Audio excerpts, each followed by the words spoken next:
दुनिया में किसी भी हिस्से में रहने वाले मुसलमान काबा की तरफ मुंह करके नमाज अदा करते हैं, जिसे किबला कहते हैं।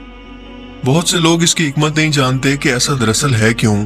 क्योंकि आज से हजारों साल पहले का दौर कोई साइंसी दौर नहीं था और ना ही आज के जमाने की तरह इसकी हिकमत को जानने के लिए कोई साइंसी अदाद-ओ-शुमार और हालात मौजूद थे।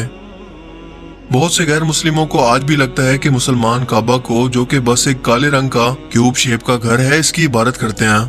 इसलिए वो सवाल करते हैं कि हिंदुओं की तरह जिस तरह से वो मंदिर जाकर अपने खुदाओं या पत्थरों से बनी बेजान मूर्तियों की पूजा करते हैं, इसी तरह से मुसलमान काबा की इबादत क्यों करते हैं, क्योंकि वो भी तो एक बेजान पत्थर से बनी हुई इमारत है। इन दोनों के अंदर भला फर्क क्या रह गया?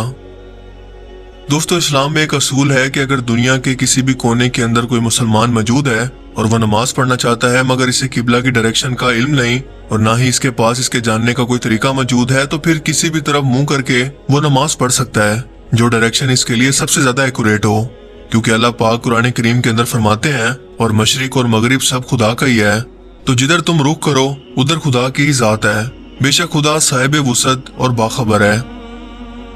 इस आयत मुबारका से हमें पता चला कि काबा की तरफ मुंह करने का मकसद मुसलमानों को मुत्तहिद या इकट्ठा करके एक बनाना है। क्योंकि एक जगह अगर मुसलमानों के मजमे को नमाज अदा करनी पड़े तो कोई शख्स अपनी मर्जी से मशरिक की तरफ, कोई मगरिब की तरफ, कोई शुमाल और कोई जनूब की तरफ मुंह करके अपनी मर्जी से नमाज पढ़ने को तरजीह देगा। इसलिए किबला एक डायरेक्शन है सब मुसलमानों को इकट्ठा करके एक लाइन के अंदर लाने के लिए। सो इसका मकसद काबा की इबादत हरगिज नहीं है, जिसका सबूत एक सही हदीस भी है। सही मुस्लिम की हदीस के मुताबिक हज़रत उमर रज़ी अल्लाह तआला अन्हु ने एक बार हजर अस्वद, जो कि जन्नत से लाया गया एक काला पत्थर है, इसकी तरफ इशारा करके फरमाया, ऐ हिजर अस्वद, तू ना तो मुझे कोई फायदा दे सकता है और ना ही कोई नुकसान पहुंचा सकता है। मैं बस तुझे इसीलिए चूम रहा हूँ क्योंकि मेरे नबी ने भी तुझे बोसा दिया। हजरत उमर रज़ी अल्लाह तआला अन्हु के ये अल्फाज कि तू सिर्फ एक पत्थर से ज्यादा कुछ नहीं है, जो कि ना मुझे कोई फायदा दे सकता है और ना ही कोई नुकसान पहुंचा सकता है, इस बात का सबूत है कि मुसलमान काबा की इबादत नहीं करते बल्कि काबा के रब की करते हैं। क्योंकि हजर अस्वद को भी मुसलमान बोसा देते हैं, इसकी इज्जत करते हैं, लेकिन इसकी इबादत नहीं करते। हत्ता कि नबी पाक सल्लल्लाहु अलैहि वसल्लम के वक्त में भी लोग काबा की छत पर चढ़कर अजान दिया करते। क्या कोई शख्स जो कि काबा की इबादत करता हो इसके ऊपर खड़े होकर अजान देने की हिम्मत भला कर सकता है? यही नहीं, अगर हम दुनिया और कायनात के निजाम को देखें और इस पर गौर करें तो हमें पता चलेगा कि कायनात में सितारे, सियारे और कहकशाएं सब एक खास मरकज या एक दरमियानी मरकज की तरफ काउंटर क्लॉकवाइज डायरेक्शन के अंदर घूम रहे हैं। यह निजाम दुनिया में भी एटम के स्ट्रक्चर तक में आपको नजर आएगा और काबा की सूरत में भी, जहां दुनिया भर के मुसलमान एक पॉइंट ऑफ सेंटर यानी कि एक मरकज के गिर्द चक्कर लगाकर अल्लाह ताला की इबादत कर रहे हैं, जैसे कायनात की हर एक चीज कर रही है। लेकिन ये मरकज खुदा की जात नहीं बल्कि इसका बनाया गया एक मुकम्मल निजाम है जो कि अपने आसपास के निजाम को जुड़े हुए है। जबकि अगर साइंसी बुनियादों पर देखें तो जब भी कोई शख्स इबादत के लिए अपना सर जमीन पर काबा की डायरेक्शन के अंदर रखता है तो इस सजदे की हालत में इसके जिस्म से नेगेटिव एनर्जी परफेक्ट तरीके से खारिज होती है, जो कि जिस्म के एनर्जी सिस्टम को बैलेंस करने का परफेक्ट तरीका है। यही तरीका टेंशन, डिप्रेशन और स्ट्रेस को कम करता है, जिसे समझने के लिए आपको गोल्डन रेशो या डिवाइन प्रोपोर्शन के कॉन्सेप्ट को समझना होगा, जिसकी वैल्यू फी कांस्टेंट यानी कि 1.681 के बराबर होती है। जिसके बारे में बस इतना कहूंगा कि पूरी दुनिया और कायनात का निजाम एक स्पेसिफिक फार्मूले या एक न्यूमेरिकल वैल्यू पर बनाया गया है, जिसके अंदर इंसान का जिस्म भी शामिल है। आपको पूरी दुनिया और कायनात के अंदर और इवन के नेचर के अंदर हर जगह पर बस यही एक फार्मूला नजर आएगा।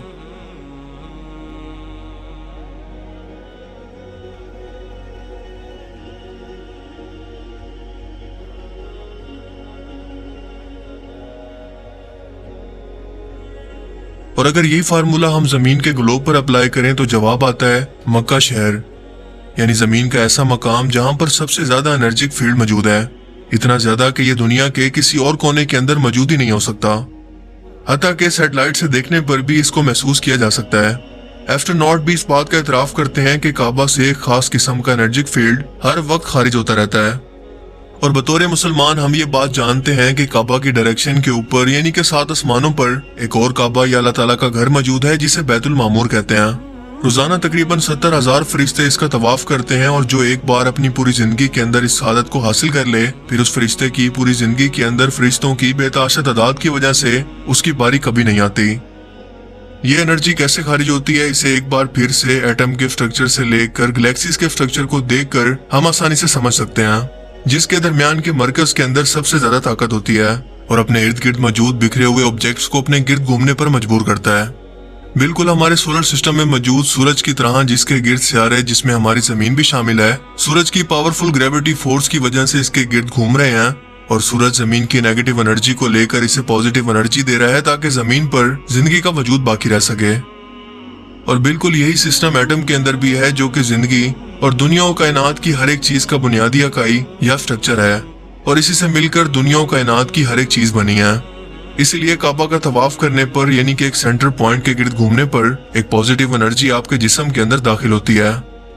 साइंटिफिक रिसर्च हमें यह बताती है कि एक आम इंसान दिन भर के अंदर बहुत सारी इलेक्ट्रोमैग्नेटिक वेव्स का सामना करता है, जो कि इसके लिए बहुत खतरनाक है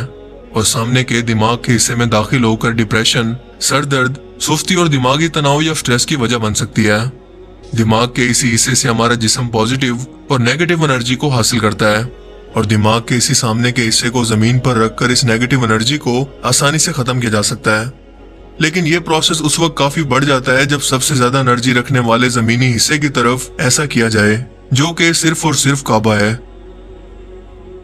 डॉक्टर एंड्रियोस न्यूसबर्ग ने दिमाग की इन्हीं एक्टिविटीज को नमाज के दौरान नापने की कोशिश की तो वो ये जानकर हैरान रह गया कि नमाज के दौरान इस शख्स के दिमाग पर सीधा ये एनर्जी असरअंदाज हो रही है, जिसकी वजह से फ्रंटल लोब या दिमाग का सामने का हिस्सा उम्र गुजरने के साथ साथ सुकड़ता नहीं है, जिसका मतलब कि दिमाग के इस हिस्से के जिम्मे काम जो कि हैं पढ़ना लिखना और याददाश्त, वो भी मुतासिर नहीं होते और बुढ़ापे के अंदर भी आपकी याददाश्त को कमजोर होने से बचाकर आपको कुदरती तौर पर मेडिटेशन को फराहम करता है। क्या आप यकीन करेंगे कि आर्कियोलॉजिस्ट की तहकीक के मुताबिक बिलिस पत्थर, जो कि मक्का मुकरमा के अंदर मौजूद हैं, दुनिया के सबसे पुराने या कदीम पत्थर हैं। जब साइंटिस्ट ने यहाँ से सैंपल लेकर इकट्ठा किया तो पता चला कि ये जमीन की शुरुआत के वक्त या जमीन के बनने से भी पहले के पत्थर हैं, जो कि हमारे सोलर सिस्टम के अंदर कहीं पर मौजूद थे और जमीन के बनने की शुरुआत के वक्त जब एस्ट्रॉयड जमीन की सतह से टकरा रहे थे तब ये पत्थर इसी लोकेशन पर आकर गिरे। इसीलिए आज भी काबा के 3 पत्थर के टुकड़े ब्रिटिश म्यूजियम के अंदर मौजूद हैं, क्योंकि साइंटिस्ट का मानना है कि ये पत्थर हमारे सोलर सिस्टम से कहीं से आए हैं, जिस वक्त जमीन का वजूद भी नहीं था। जमीन पर काबा की लोकेशन या लैटिट्यूड 21 डिग्री और 25 डिग्री है, लेकिन क्या आप यकीन करेंगे कि कुरान करीम के अंदर काबा को बयान करने की सूरत का नंबर भी 2125 ही है, जिसके अंदर अल्लाह पाक फरमाते हैं कि जब हमने खाना काबा को लोगों के जमा होने और अमन पाने की जगह मुकर्रर किया और हुक्म दिया कि जिस मकाम पर इब्राहिम खड़े हुए थे इसको नमाज की जगह बना लो, और इब्राहिम और इस्माइल को कहा कि तवाफ करने वालों और इत्तिकाफ करने वालों और रकू करने वालों और सजदा करने वालों के लिए मेरे घर को पाक साफ रखा करो। जबकि कोमा के बाद की वैल्यूज को अगर हम परसेंटेज के अंदर बदलें तो हमारे पास जवाब आता है 21.42, जिसे अगर कुरान करीम के अंदर तलाश करें तो दूसरी सूरत की आयत 142 के अंदर एक बार फिर से काबा का ही जिक्र है, जिसके अंदर अल्लाह पाक फरमाते हैं, अहमक लोग कहेंगे कि मुसलमान जिस किबले पर पहले से चले आते थे अब इससे क्यों मुंह फेर बैठे। तुम कह दो कि मशरिक और मगरिब सब खुदा का ही है और वो जिसको भी चाहता है सीधे रास्ते पर चलाता है। क्या ये सिर्फ मैथमेटिकली तौर पर महज इत्तफाक हो सकता है? अगर साइंटिफिकली तौर पर बात करें तो इसका चांस 10,000 में से सिर्फ एक बार मुमकिन है, लेकिन अल्लाह ताला की हिकमत से कुछ भी मुमकिन है। इसलिए मुसलमानों को अल्लाह ताला की जात का हर हुक्म बिना किसी सवाल और शक व शुबात के मानना चाहिए, क्योंकि इसके हर हुक्म के पीछे एक मसलियत और हिकमत जरूर होती है जो कि आसानी से समझ नहीं आती। इसीलिए तो अल्लाह पाक फरमाते हैं कि वही लोग दुनिया और आखिरत के अंदर कामयाब हुए जो देखी और अनदेखी दोनों चीजों पर ईमान लाए जिसका खुदा ने हुक्म दिया,